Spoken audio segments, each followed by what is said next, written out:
দর্শক, আমরা এখন হাবিবুল্লাহ বাহার বিশ্ববিদ্যালয়ের এখানে অবস্থান করছি। দেখতে পাচ্ছেন এনসিপির নাসিরউদ্দিন পাটোয়ারি এখানে উপস্থিত হন পরপর কিন্তু তাকে প্রবেশে বাধা দেওয়া হয়েছে এবং এখানে কিন্তু হট্টগোলের সৃষ্টি হয়েছে। দেখতে পাচ্ছেন এখানে যে স্টেজ রয়েছে সেটি কিন্তু ভেঙে গিয়েছে হট্টগোলের রোশনালে।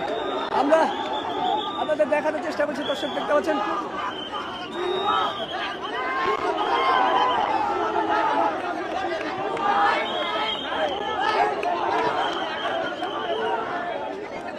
দর্শক, স্টেজ ভেঙে গিয়েছে এবং